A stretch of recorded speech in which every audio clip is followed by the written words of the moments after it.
Good afternoon. Okay, so we're going to kind of zoom out from local histories and kind of look at another local history, this time in exile. So the title of my paper is Incidental Validations, Translating Pedro Manuel. I begin with a quote from Resel Mojares, who says, "Lives remarkable only in their incompleteness and ordinariness." That's from Lives at the Margin. So this paper is really kind of an act of writing as mourning. In it, I attempt to invoke the specter of a migrant life to somehow memorialize its kind of absent presence. I use the corpus of fragmentary texts, including the gaps and spaces around them, to reclaim his past, Pedro's, and to remember them. Working with the particularities of silent and doubly marginal post-colonial subjects, it is hard to cut through the layers of textual representation and mediation, including my own kind of memorializing nostalgia for whole conscious subjects, individuated and thickly described. And yet I persist, looking at this kind of trans-constitutive approach to the past, from Brodsky, who looks at history as a means of evoking cultural memory, irreducible and very human particularities of a lived life. So who is Pedro Manuel? So Pedro Manuel was born circa 1750 and died May 1810. He worked in the household of Alexander Dalrymple from 1737 to 1808. Sorry, that's Alexander Dalrymple's life. He died in 1808. And I guess the question is how he, one of the earliest, if not the earliest, named migrant worker in Great Britain, came to came to be in the region. So we know that the Philippines, while not directly ruled by the British, except for, as the conference is showing, is very brief occupation of Manila and Cavite, it was nevertheless a site of almost de facto domination, in which the British were one of the most active drivers of Philippine economy and cultural capital in the late 18th century. To the end of the 19th century, before the Americans came in. Now, Alexander Dalrymple was the Scottish East India Company man and later hydrographer to the British Admiralty. He traveled back and forth to the Philippines and Sulu to try and establish a port that he thought would bypass the Spanish mercantilist hold on the Philippines. He also got swept up in the British occupation of Manila when he was tasked to replace the East India Company's Dawson Drake, the notorious, as he became the Governor General of the Philippines, even briefly, before moving back to England for good in 1767. Now, it is through Dalrymple that we meet Pedro. So, I quote from Blumenbach, 1865. We first meet Pedro from this quote via a footnote. And the footnote is, "The Indian from the Philippine Islands whom I saw alive in London at Alex Dalrymple's was in appearance exactly this sort of middle man." So this is a middle man, Blumenbach, no? So I first met Pedro via this footnote. And if I try to imagine, I purposely, I imagine a lot of things. According to a lot of descriptions of this middleman, they call, he was the color of fresh mahogany and dried chestnuts. His hair was black, thick and plentiful. His forehead slightly swelling. His nose full and rather wide with thick ends. He had a large mouth with a somewhat prominent upper jaw.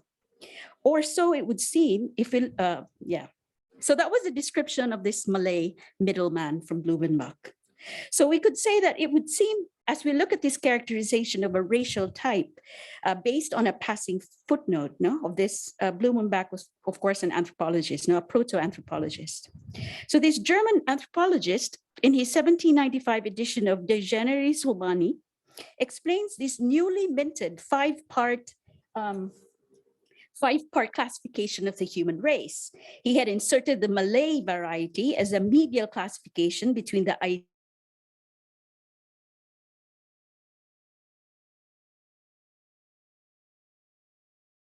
see the kind of triangular evaluation, you end with the Oriental and the African, the end.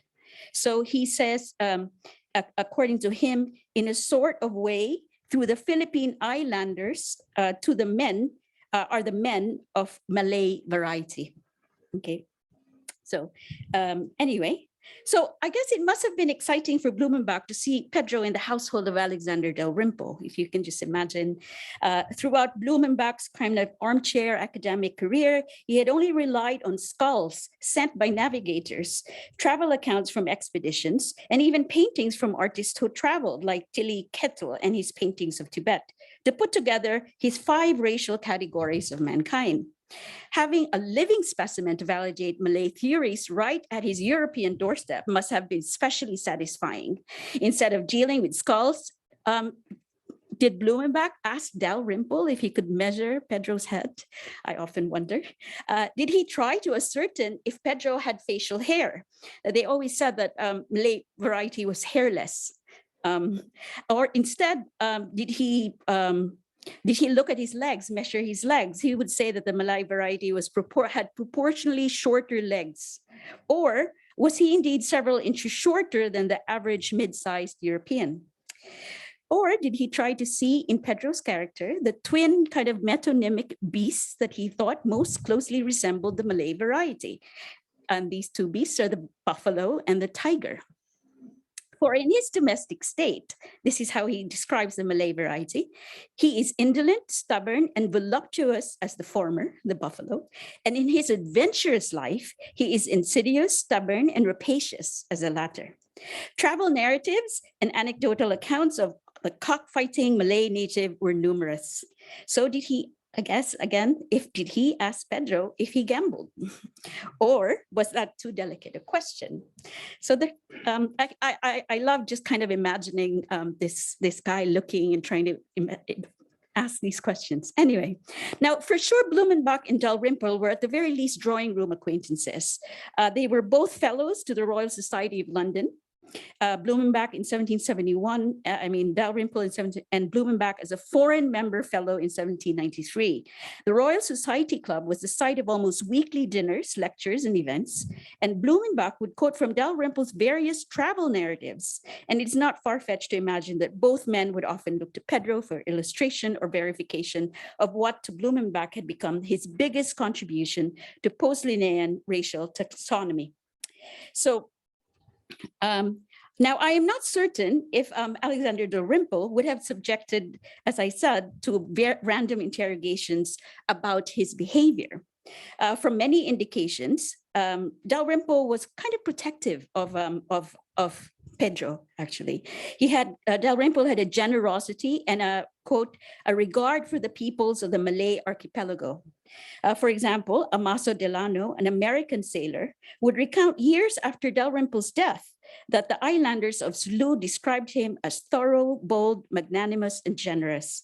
They had wanted him to live with them permanently and said they would cover him with honors. Of Sultan Sarapuddin of Sulu, Dalrymple reciprocated with his characterization of him as a man of as much worth and honor as any that I ever knew of any color or faith. Anyway, Dalrymple would often acknowledge native Malay sources for his nautical maps and charts, naming them sometimes by bylining them in his printed charts.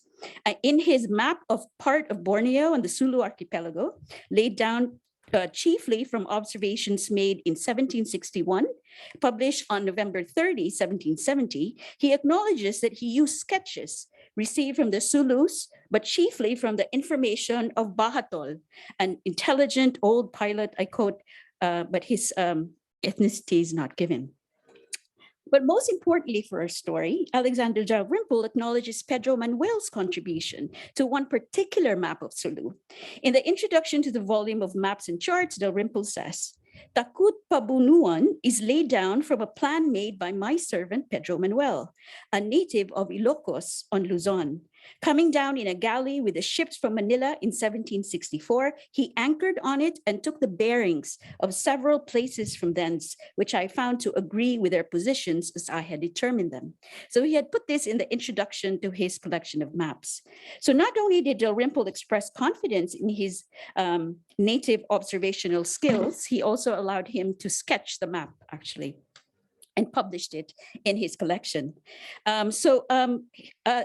I guess through this virtual introduction to Pedro, where he is from, we now know through this introduction that he was intrepid. He had an intrepid nature. He had self-initiative. And Pedro Manuel would have already been, I guess, at least 8 years when the big collection of maps with his name in it when it came out. And you can actually see this map collection in the British Library.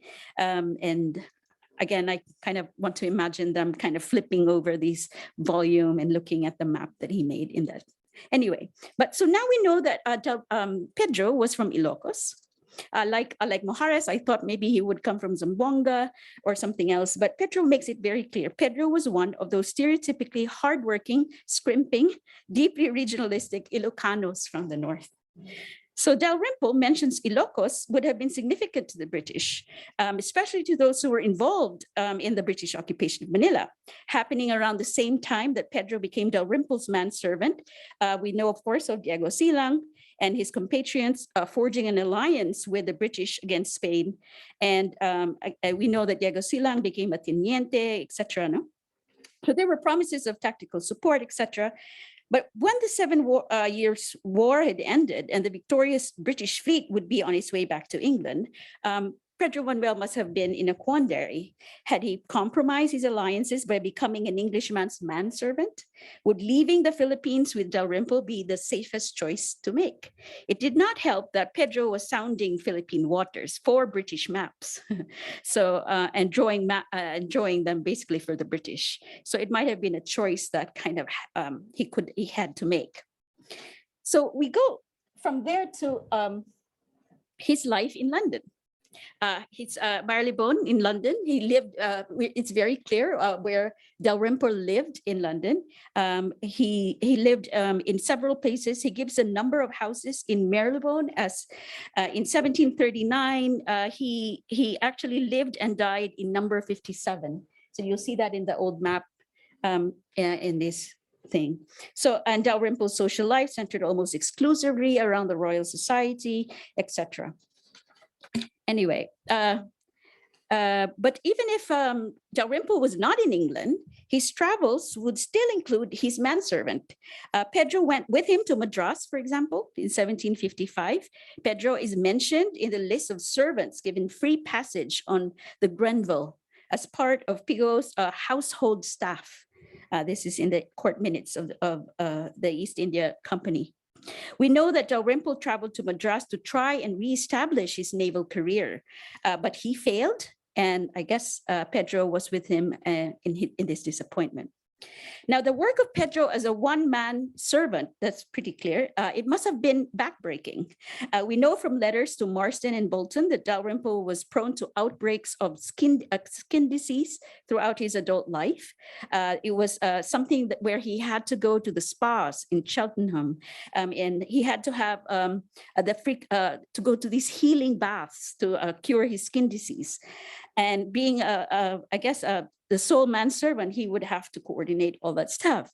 Now, the frequency of these healing baths must have become so burdensome that Dalrymple eventually installed a modern hot water contraption that cost him a considerable amount of money. Again, from the records. So if Dalrymple's skin disease did not keep Pedro busy enough, he also had a gastric condition from Cook, 1993, that Dalrymple alleviated by drinking this spa water, or at least staying there. Anyway, in 1901, we see some changes in Pedro's routine, and there's a strange thievery incident, and you can look at these all on the records now in the Bailey on the 15th of April, 1801. Somebody accused stealing actually this expensive contraption that he had installed in the house. So Edward Trubbett was accused of stealing a hot water steam pump from Dalrymple's house. So they had questioned him. And so you look at these records and you say that he was a lessee. Dalrymple was a lessee under the Duke of Portland at number 57 High Street. Okay, and that at the time of the theft, he did not live in the house at the time when the lead was taken. Anyway, so I guess they had traveled, or they had probably stayed in Cheltenham to curious. Anyway, now Pedro's strange absence, though, from Dalrymple's life kind of makes sense when we look at the will of Dalrymple, which he drew up in 1798. The original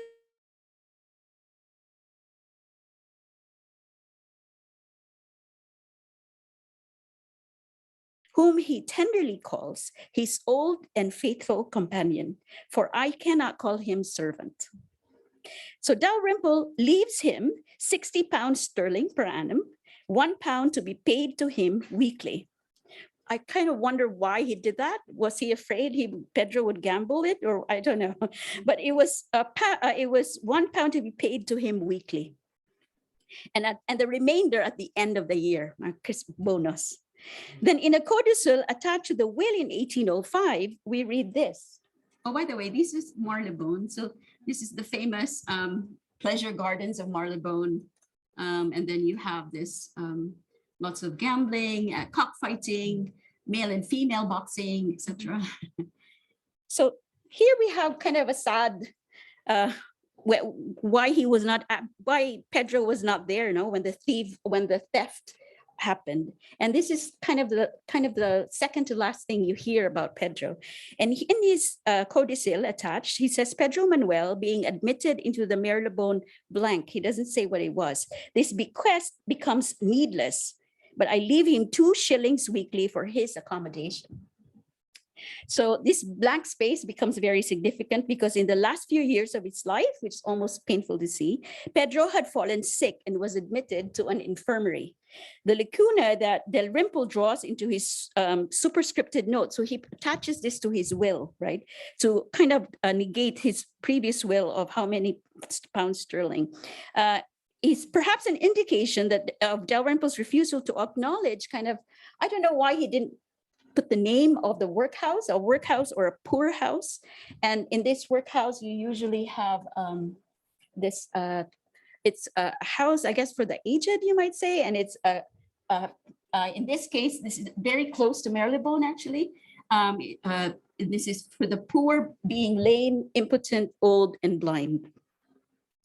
So I guess when he changed his will between 1798 and 1805, it seemed that the most likely place this would be the most likely place where Pedro would be infirmed. So a parish workhouse in 18th century London provided for accommodation and employment to those unable to support themselves. So as the century wore on, these workhouses would affix infirmaries to the buildings to specially care for the old and chronically ill. So at St. Marylebone's Infirmary, built in 1755, was, as I said, for the poor, the lame, the impotent. So around the time that Pedro was admitted to the institution, Dalrymple becomes acquainted with a woman, and then he's a 17-year-old spinster or whatever it was. But we know that Pedro is already in the workhouse. So he stayed there in the infirmary, and then the last time we hear of Pedro was in the St. Marylebone Parish Church Burial Registry on May 13, 1810. And that is when I caught my breath when I saw his name and the date of his death, written in a kind of elegant scroll by a bishop, Luke Heslop, the vicar of Marylebone Parish Church. So apparently he had converted to Anglicanism because he was buried in this place. So I guess kind of to round out, my imaginations of Pedro, I looked at several of the servant manuals of what is a good and faithful servant. And some of the things that come out especially at this year, 1760s, was a good servant respects his master. So again, looking at its invalidation, these incidental validations. He always asks permission to take leave, and if it is declined, under no circumstances should he take it regardless, but wait until a more convenient time. Loyalty, there's no singing or romping. No servant should ever sing, whistle, or talk loudly in the hearing of his master. He has to tread lightly when entering a room. And then the doors, if the door is closed, they should close it after them and close it again. Anyway, these are just kind of, silence is golden. Quietness adds to the comfort of every family. No spitting. A servant should neither blow his nose or spit in his master's presence. And if possible, neither sneeze nor cough. Of course, these are all imaginings, but taking instructions. When a servant is receiving directions, he should be attentive, look in his master's face, and not leave the room until the master has finished giving his instructions. Anyway, lastly, books and papers. A servant should not presume to book out of a master's room or library to read, nor take away or remove any paper that may lie about. Anyway, so with Dalrymple's high regard for Pedro as being exactly a good servant, it would not be kind of far-fetched to imagine, I guess, Pedro looking at Dalrymple's face while he was being given instructions, etc. Denouement. So the naming of this life, the particularization of dates and places of birth and death seem inconsequential to the grand narratives of history. But the narrativation of the lives of the subaltern can only be particular and locally lived experiences. It is in their naming that they are remembered. So it's done. Thank you.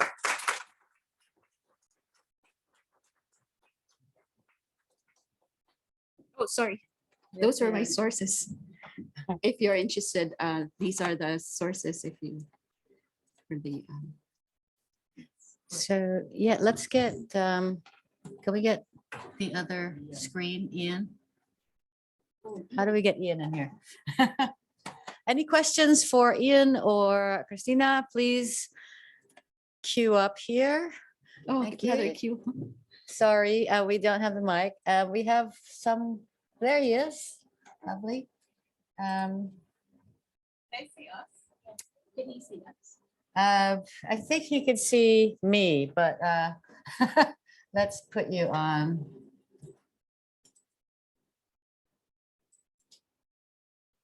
How do I get us on here as well? Oh, I think the camera. Yeah, except that you can only see Ian right now. What's this? Okay, it's What's the view? What's the view? show self view, show self view. Yeah, I think that's it. Okay. Yay, Okay. wonderful. Any questions from, yeah, you'll have to come through here. Thank you. We'll take maximum 4 questions. Can I go first? Are you sure? Okay. Thank you very much. Particularly I've been waiting for someone to do something on Pedro Manuel for a really long time, so it was really exciting and well presented to us. Yeah, my question is, so at this point, do you think do you anticipate there's a way to find these surveys that Pedro did for? Yeah. Yeah, the surveys he did is actually published in the book of collection of maps, where that's where so it's in the British Library. It's huge. It's like a table and you can see the map that he made, and he indicates exactly where this pontoon, this very kind of very treacherous waters that he sounded for Dalrymple. Yeah, because it reminds me a bit of, so Captain Cook also had on the Pacific voyages had a map maker as well, a Tahitian man named Tupaia. So I was seeing a lot of parallels there, which is quite cool. And it is quite a task, isn't it? So I try to find the silences or read through them. So thank you. Hi, thank you for your talks. I have a question for Ian. Ian, thank you for your talk. I was very interested in the research that you made because it resonated with something I remember reading by Nick Joaquin many years ago, where he said that the origins of nation building in the Philippines came from the alliance of the Tagalog and the Kapampangan or the Pampangueños, and the alliance between their territories. He didn't mention the 7 Years' War specifically or the British invasion, but I always wondered what time he was thinking about. And I wanted to ask you if you have done any research on what happened to this alliance and this connection between the Tagalog Maguinoo and the Pampangueños after the British invasion. Thank you for the question. I think the connection between the relationship between the Principalities of Bulacan and Pampanga after the British invasion flourished, and even before, even before the British invasion, there was an obvious connection among these principalities, because upon their application for example, exemption for tributes or exemption from forced labor, they had to reconnect their genealogies to this clan, because they belong to the same royal house. They call it royal house, or the house of Lacandula, house of Soliman. So, and because of the intermarriages between the natives, between the non-nobles or the indios naturales, and also marriages between the elite and then the Spaniards, you can no longer distinguish you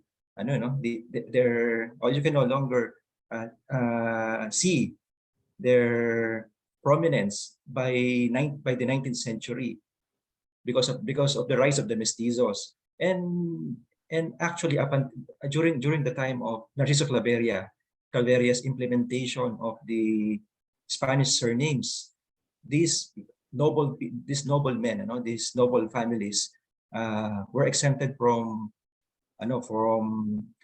replacing or adopting Spanish surnames. That's why when you visit Pampanga and Bulacan, you will see a number of weird surnames. I happen to have this friend from Kalumpit, Bulacan, whose surname is Gatdula, and he always tell me that his surname is quite weird. Up until and then one day I presented him a genealogy of the old ruling families of Manila Bay communities, and he was surprised that he was a descendant of royal families before then. So now you can no longer see them, like the Muslims, they are very particular on the royal titles, but these royal families in Bulacan and Pampanga are now typical, ordinary citizens of the Philippines. Among the prominent descendants of these royal families is no other than President Gloria Macapagal Arroyo, because her father, Diosdado Macapagal, descended from the Macapagals. The Macapagals were known descendants of Lacandula via Don Juan Macapagal, the first one to have that surname by the record. So Lea Salonga, she's also one of the descendants of the royal families of Pampanga, the Salongas, the Soliman, the Gatdula, Marcelo H. del Pilar. He was a Gatbonton. Gatbonton was among the royal families of Bulacan. Gatchalian, Gatmaitan, Gatdula, these surnames with appellation of Gat are definitely descendants of the royal families.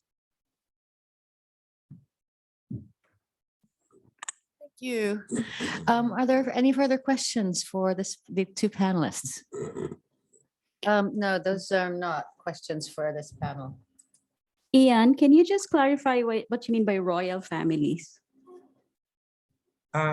Royal families, actually, it's just my term, but it is also used by like Dr. Luis Derry and the late Luciano Santiago, who studied the genealogies of of these ancient ruling families around surrounding the communities around Manila Bay.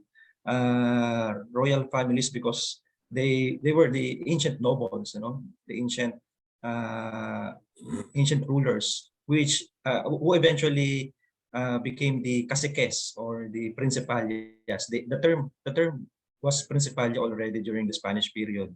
So it's just it's just a term of endearment for this this class, the royal families. Thank you. We'll have a chance to imagine how an Ilocano looked at Marylebone this afternoon.